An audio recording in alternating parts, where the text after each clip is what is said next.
হাসিনা সহ ১৭ জনের বিরুদ্ধে দুদকের মামলা। পিআর পদ্ধতি সহ ৫ দফা দাবিতে জামায়াতের নতুন কর্মসূচি ঘোষণা। ফেব্রুয়ারিতে নির্বাচন হবে, মানুষ বিশ্বাস করছে না। আরও থাকছে অবাধ ও গ্রহণযোগ্য নির্বাচনের জন্য কিছু পরামর্শ। আরও জানিয়ে দিব, ডেঙ্গুতে ৫ জনের মৃত্যু, হাসপাতালে ভর্তি ৯৫৩ জন। এতক্ষণ শুনছিলেন শিরোনাম, এবার জানিয়ে দিব বিস্তারিত। মেঘনা গোমতী সেতুর টোল আদায় চুক্তিতে অনিয়ম ও ক্ষমতার অপব্যবহারের মাধ্যমে সরকারের শত কোটি টাকার ক্ষতি সাধনের অভিযোগে সাবেক প্রধানমন্ত্রী শেখ হাসিনা, সাবেক ৬ মন্ত্রী ও সরকারি উচ্চ পদস্থ কর্মকর্তা সহ ১৭ জনকে অভিযুক্ত করে মামলার অনুমোদন দিয়েছেন দুর্নীতি দমন কমিশনার দুদক। রোববার ১২ অক্টোবর দুদকের জনসংযোগ বিভাগের উপপরিচালক মোহাম্মদ আখতারুল ইসলাম এ তথ্য জানান। জানা গেছে, ২০১৬ সালে computer network system limited CNSAKM উৎসভিত্তিক দরপত্রের মাধ্যমে টোল আদায়ের দায়িত্ব নেওয়া হয়। পূর্বের দৈব টেন্ডার বাতিল করে অন্য কোনো প্রতিষ্ঠানের সঙ্গে আলোচনা ছাড়াই চুক্তিটি সম্পাদন করা হয়। দুদক জানান, CNS লিমিটেডকে টাকার অঙ্কে নয়, বরং মোট আদায়কৃত টোলের 17.75% সার্ভিস চার্জে ভ্যাট ও আইডি ব্যতীত কার্যাদেশ দেওয়া হয়। প্রতিষ্ঠানটি ৪৮৯ কোটি টাকার বেশি বিল গ্রহণ করে, অথচ ২০১০ থেকে ১৫ সালের মেয়াদে একই সেতুতে যৌথভাবে MBL কোম্পানিকে টোল আদায়ের দায়িত্ব নিতে খরচ হয়েছিল মাত্র ১৫ কোটি টাকার কিছু বেশি। ২০২২ থেকে ২৫ মেয়াদে কনস্ট্রাকশন লিমিটেড একই ধরনের প্রযুক্তিতে ৩ বছরের জন্য ৫৭ কোটি টাকার চুক্তি দেয়, যা ৫ বছরের রূপান্তর করলে প্রায় ১১২ কোটি টাকা হয়। ফলে NCPE লিমিটেডকে একক উৎপত্তিকৃত চুক্তির মাধ্যমে দায়িত্ব নেওয়া সরকারের ৩০৯ কোটি টাকার বেশি আর্থিক ক্ষতি হয়েছে বলে অভিযোগ উল্লেখ করেছেন। অভিযোগে অভিযুক্তদের মধ্যে রয়েছে সাবেক প্রধানমন্ত্রী শেখ হাসিনা, সাবেক মন্ত্রী আমির হোসেন আমু, তোফাজ্জল আহমেদ, খন্দকার মোশাররফ হোসেন, ওবায়দুল কাদের, আনিসুল হক, প্রতিমন্ত্রী MA মান্নান, সচিব MN সিদ্দিক, অতিরিক্ত সচিব মোহাম্মদ ফারুক জলিল, উপসচিব মোহাম্মদ শফিকুল করিম, প্রকৌশলী মোহাম্মদ ফিরোজ ইকবাল, ইবনে আলম হাসান, মোহাম্মদ আফতার হোসেন, মোহাম্মদ আব্দুল সালাম এবং CMS লিমিটেডের ব্যবস্থাপনা পরিচালক মনির উজ্জামান চৌধুরী, পরিচালক সেলিনা চৌধুরী ও ইকরাম ইকবাল। অভিযোগে বলা হয়েছে, তারা পরস্পর যোগসাজকে সরকারি ক্ষমতায় অপব্যবহার করে নিজেদের বা অন্যকে লাভবান করার উদ্যোগে প্রতারণা ও আত্মসন্তানমূলক কার্যক্রমে নিযুক্ত ছিলেন। এ ঘটনায় দণ্ডবিধি ৪০৯, ৪২০, ১০৯ ধারা এই দুর্নীতি প্রতিরোধ আইন ১৯৪৭ এর ৫ ধারা অনুযায়ী শাস্তিগ্রস্ত অপরাধ সংগঠিত হয়েছে উল্লেখ করে বলা হয়েছে।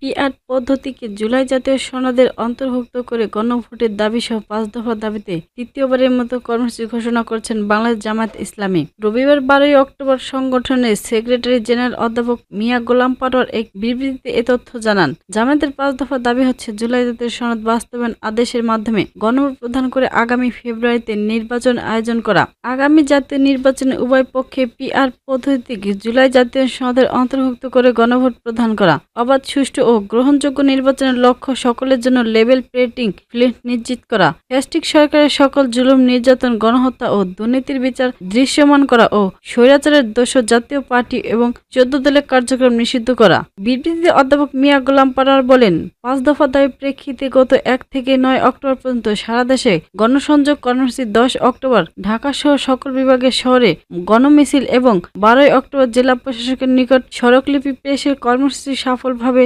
সম্পন্ন হয়েছে। এসব কর্মসূচি জনগণের সর্বাত্মক অংশগ্রহণ প্রমাণ করেছেন। জামায়াতের দাবিতে প্রতি দেশবাসীর পূর্ণ সমর্থন রয়েছে। সরকারের উচিত জনগণের মতামতকে শ্রদ্ধা করে অবলম্বী জামায়াতের ৫ দফা দাবি মেনে নিয়ে অবাধ ও সুষ্ঠু নিরপেক্ষ নির্বাচনের পথ সুগমন করা। দাবি আদায় না হওয়া পর্যন্ত দেশের জনগণ রাজপথ ছাড়বে না। তিনি আরো বলেন, সরকার এখন পর্যন্ত আমাদের দাবিগুলো মেনে নেওয়া বাংলাদেশ জামায়াত ইসলামী তৃতীয় দফা দাবি কর্মসূচি ঘোষণা করেছেন। তৃতীয় দফা কর্মসূচির অংশ হিসেবে ঢাকা মহানগরী উত্তর ও দক্ষিণ জামায়াতের যৌথ উদ্যোগে ১৪ অক্টোবর যাত্রাবাড়ী মোড় থেকে মৎস্য ভবন হয়ে গাবতলী বাস স্ট্যান্ড পর্যন্ত মানববন্ধন অনুষ্ঠিত হবে। যাত্রাবাড়ী মোড়, মৎস্য ভবন ও গাবতলী পয়েন্টের মানববন্ধনে জামায়াতের কেন্দ্রীয় ও ঢাকা মহানগরীর শীর্ষ নেতারা উপস্থিত থাকবেন। এদিকে দেশের সকল বিভাগের শহরেও মানববন্ধন করবে দলটি। পরের দিন ১৫ অক্টোবর দেশের সকল জেলা শহরে মানববন্ধন অনুষ্ঠিত হবে। ঢাকাবাসী সহ সারা দেশের জনগণ এবং জামায়াতের সকল জনশক্তিকে এসব কর্মসূচি মারাত্মকভাবে সফল করার আহ্বান জানিয়েছেন মিয়া গোলাম পাটোয়ার।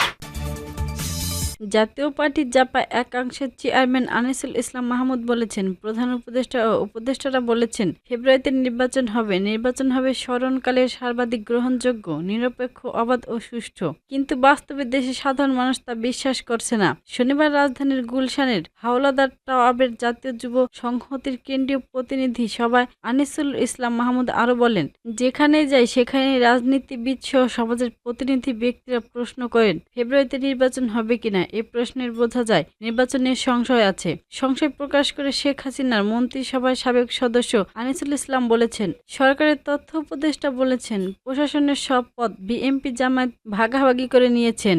এমন প্রশাসন দিয়ে কিভাবে অবাধ ও সুষ্ঠু নিরপেক্ষ নির্বাচন সম্ভব? মব সন্ত্রাস চলছে অভিযোগ করে ৭ জানুয়ারি নির্বাচনে সংগঠিত সংসদের বিরোধী দলীয় উপনেতা আনিসুল ইসলাম বলেন, এই ভয়াবহ আইন শৃঙ্খলা পরিস্থিতির মধ্যে অবাধ ও নিরপেক্ষ নির্বাচনের কথা বলা হাস্যকর। সংস্কার উদ্যোগে জাপাকে না ডাকার সমালোচনা করে তিনি বলেন, গায়ের জোরে সংবিধান পরিবর্তনের চিন্তা করবেন না। আগামী ১০ বছর পর হয়তো বলা হবে যারা সংবিধান পরিবর্তন করেছিলেন তারা অপরাধী, তাদের বিচার করতে হবে। সংবিধান পরিবর্তন করতে হলে নির্বাচন সংসদ দরকার। আনিসুলের নেতৃত্বাধীন জাপার মহাসচিব এম রুহুল আমির হাওলাদার বলেন, ৫ আগস্ট ছাত্র জনতার বিপ্লবের স্বপ্ন পূরণ হয়েছে কিনা সাধারণ মানুষের মনে এ প্রশ্ন ঘুরছে। যুব সংহতির আহ্বান ফারুক আহমেদ শাহজাহান, সভাপতি জাপান আনিস, জ্যেষ্ঠ কো চেয়ারম্যান কাজী ফিরোজ রশিদ, নির্বাহী চেয়ারম্যান মুজিবুল হক চুন্নু বক্তৃতা করেন।